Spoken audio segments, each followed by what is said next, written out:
If you work with children with autism, or if you have a child with autism, this episode is for you. We are going to talk about the neurodiversity movement and intervention, and how I see intervention is the driving force behind the neurodiversity movement.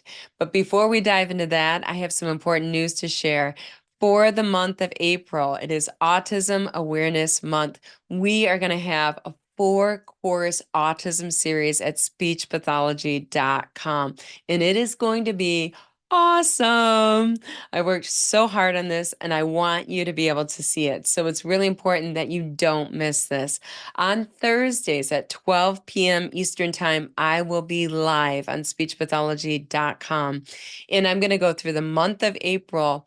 Every Thursday, we're going to start with the beginning stages of intervention, and then we're going to end with the advanced stages for individuals with autism. So I'm basically going to take the research, we're going to review the research, and then I'm going to show you this is how you put it in practice on Monday morning. So it is going to be an incredible series. I don't want you to miss it. I want you to be there with me live, and make sure to put in the comments, I listened to KellyVess's podcast, or maybe you're a CIS member.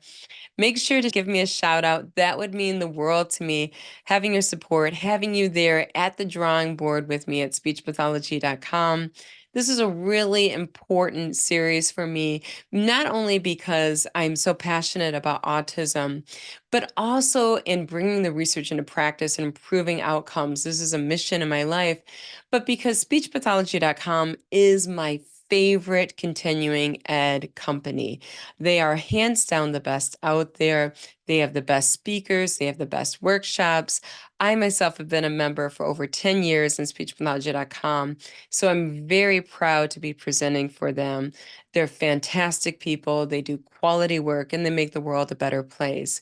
So make sure to join me, and make sure to give me a shout out. I always see what's in the chat, and that would mean so much to me to hear from you. Okay, let's dive in. I want to give you a little background about what I see happening in the climate of autism intervention, and it has to do with social media.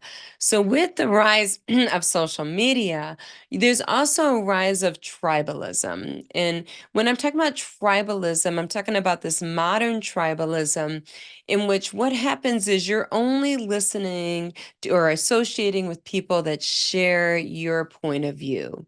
So what happens with social media, and I know you know this already, I'm just going to review it, is that if you like something or you like this opinion, social media is going to go and feed you more of that opinion. So they're going to take your news feed and they're going to feed you with opinions that match your opinion. So you have this echo chamber where everything you hear around you is exactly what you think. Now, what happens as a result of that is that narrows your viewpoint. And the idea behind this is it becomes very reductive. Your viewpoint becomes very small from one point of view because all around you, you're receiving news and you're suggested to join groups of people that think exactly what you think. So your viewpoint becomes very, very small. Now, the problem with that is we know from the research that diverse thinking. So when I think of neurodiversity, we're talking about people who think differently. When they come together, you get better outcomes. You get more innovation. So actually, if you have a group of individuals, you do not want individuals in the group that think the same way. You want individuals in the group that think differently. And when you have that, you're going to have better solutions. You're going to have better innovations. So that is what we need in autism intervention. When it comes to autism, it's a very complex condition. It's very multifaceted, and you need multifaceted viewpoints if you want to make any progress. So the problem is with social media, you're getting these extreme viewpoints, and they're very reductive. They're very much like, this is the way best practice looks like for autism intervention, and anything that differs from that is wrong. We have an enemy. We're this strong tribe of people, and this enemy is the people that think differently in one little area. that makes them the opposition. So what you have is this tribalism. And this tribalism is very, very bad for the field of autism intervention because autism intervention is so multifaceted that it's an all of the above proposition. So if you want to be doing best practice in autism intervention, you need to be multifaceted in your approach, and it needs to incorporate many different viewpoints, many different theoretical perspectives, because it's all domains that you're working with. So this is a real problem that we have here, is that people are getting more reductive instead of more inductive in their thinking, because they need to think more complexly, but instead they're thinking more simply. So the problem with them thinking more simply is you're getting further and further away for effective treatment for a complex condition that autism is. And when I say treatment, I mean that we are helping the child on many domains, not on a single domain. Okay, where we're treating a whole child. We're not treating a mouth. We're treating the whole child, and that requires a very complex, a very inclusive manner of intervention, not exclusive. So this is what is happening right now in our field.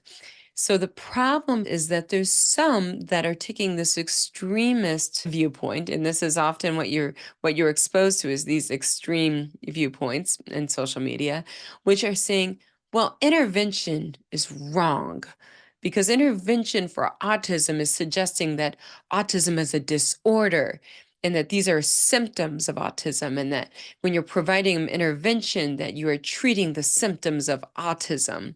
So there's this real emotionally based thinking out there that you're treating autism like a disability if you're providing intervention, and you're trying to erase all aspects of autism from the child. This is emotionally based practice. And the problem with this line of thinking is that this line of thinking is not evidence-based. There's no evidence base that says the child that doesn't receive the intervention is going to be happier than the child who does receive the intervention. The child that doesn't receive the intervention is going to be better adjusted, or the child is going to have better outcomes. That is not the case. In fact, it's the opposite of what the research indicates. So we need to think about EBP and not emotionally based practice, but we need to think about evidence-based practice.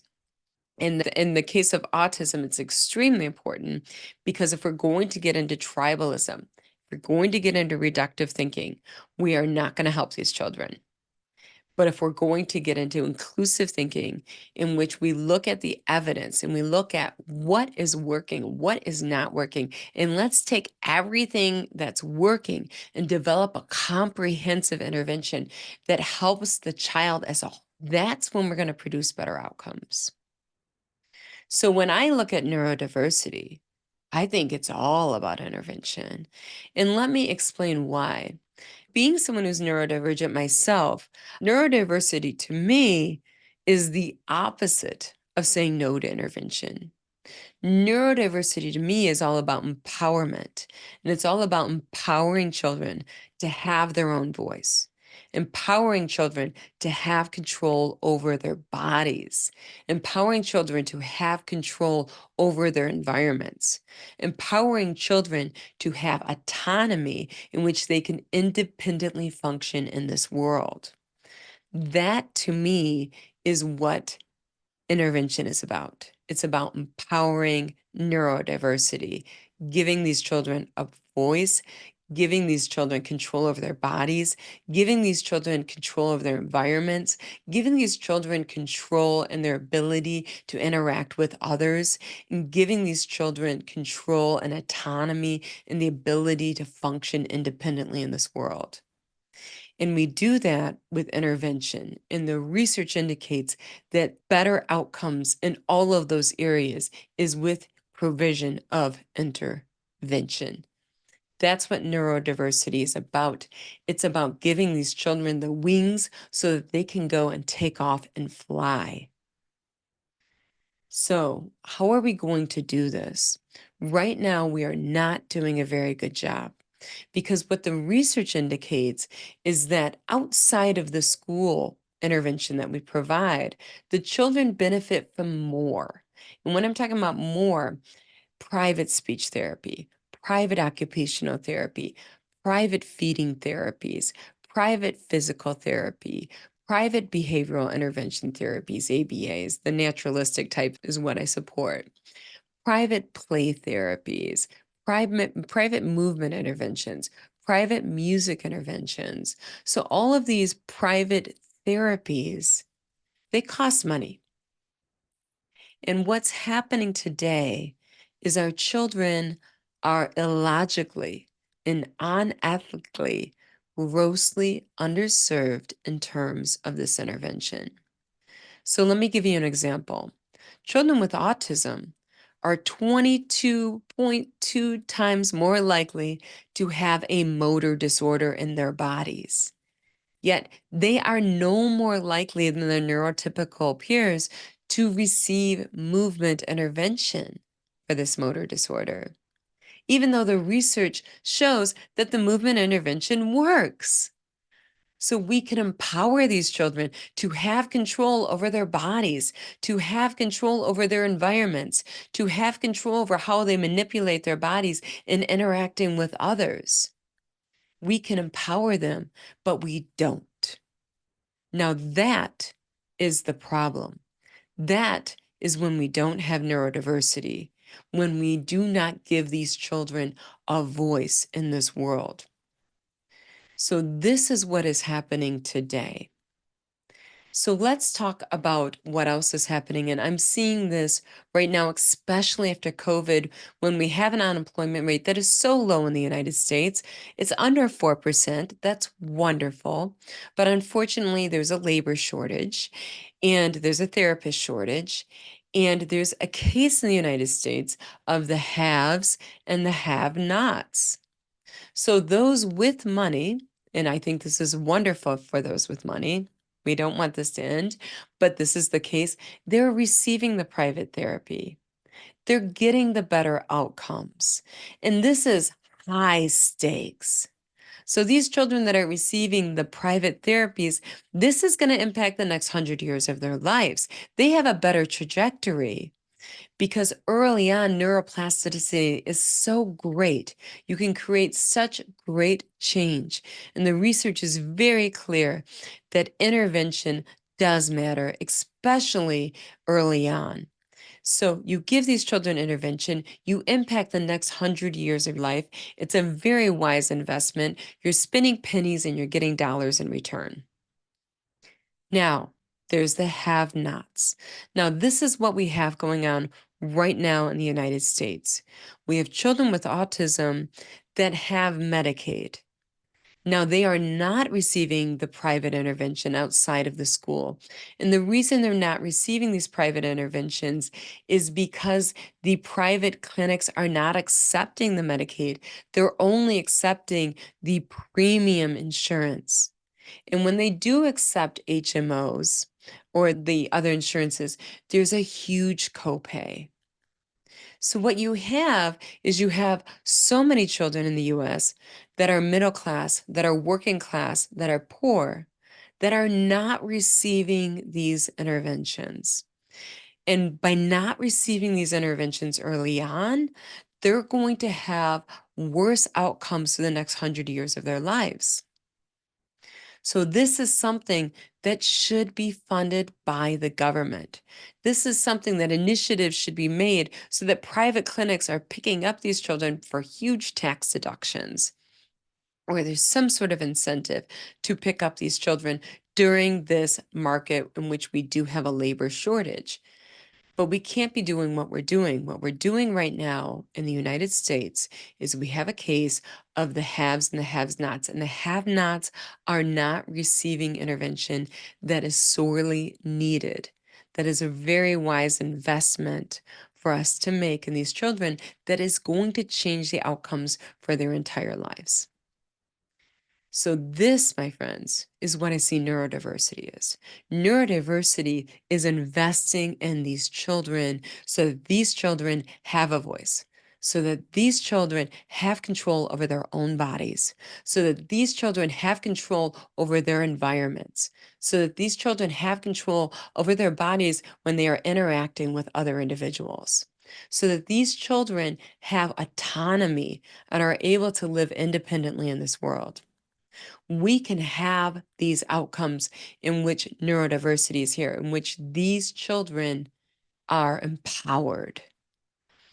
We can have this, but it means that we need to invest in these children, especially early on. It is simply unethical and illogical to not do so. And that is the current state that we are in. So you're probably thinking, Kelly, I am a speech pathologist. What do I do about this big issue, this big policy issue, this big legal issue, this big in shortage that we have, these waiting lists that are 2 years long that the child can get into if they wait long enough when they're 6 years of age? I mean, after all, the very latest research is showing that 6-month difference in starting intervention is a statistically significant gain in communication development. So we're talking 6 months. We're having waiting lists here that are 2 years long. So what are you going to do about that? Yeah, you can't get out your scissors and cut the waiting list, right? I get that. I will tell you this. The parents that I'm working with today, the ones that are getting the intervention, that are getting it covered by Medicaid, this is what they're doing. They're not calling 2 places. They're calling 20. This is a time right now where you have to work within a system and you have to take the back door and you have to crawl on your knees and you got to get the key and you got to unlock it. And then maybe you have to try the side door and then maybe you have to go through the window. What I'm saying is that you're going to have to you get really, really scrappy and use a lot of elbow grease, but this is worth it. This is high stakes. So encourage the parents that you work with. Give them a list of, here's 20 organizations that treat children with autism. Call all 20. Tell them your situation. Ask them what is the copay going to be. Ask them if they accept this insurance. See how you can make it work in that initial phone call, but call every single organization on this sheet. Call every single clinic. That's what it's going to take. I'm telling you that's what it's going to take because that's what it takes from my back porch. I know that your back porch is different than my back porch, but I'm going to tell you that right now what I see, we're working in a very imperfect world. We're working in a situation where it's stacked against children, particularly children who do not have the funds. So if the child is middle class, working class, poor, unfortunately, they're not getting the intervention that they so desperately need. And what we're going to have to do during this time is really, really give the parent, empower them with all of the options and tell the parent, you got to knock on every single door. And that's what's happening. The parents that are successful, that are on Medicaid, that are getting their children the private intervention in addition to the school intervention, which our research has shown has better outcomes. I did this research last year. I presented it at ASHA. And what I found is the children that did our half-day school program and also received private ABA, they had better communication outcomes than those who just did our school program. I mean, that's my back porch, of course. But I'm going to tell you that if that's what you're looking for, if you're looking for better outcomes, it's going to be a team effort. And this is a multifaceted condition. And we need a multifaceted approach to the intervention. And we need all hands on deck. And in order to get all hands on deck, we're going to have to be very scrappy. And being very scrappy means that you're going to empower the parent with every option out there, and the parent has to look into every single option. And when they do, the good news is what I'm finding is when they do, they find that one place. They find that one place that does accept Medicaid. They find that one place where their insurance is covered and the copay is $20 instead of $40 a session. and they can wing it. So I want you to take all of this information, roll up your sleeves, make the world a better place, one child at a time. You are always going to be first.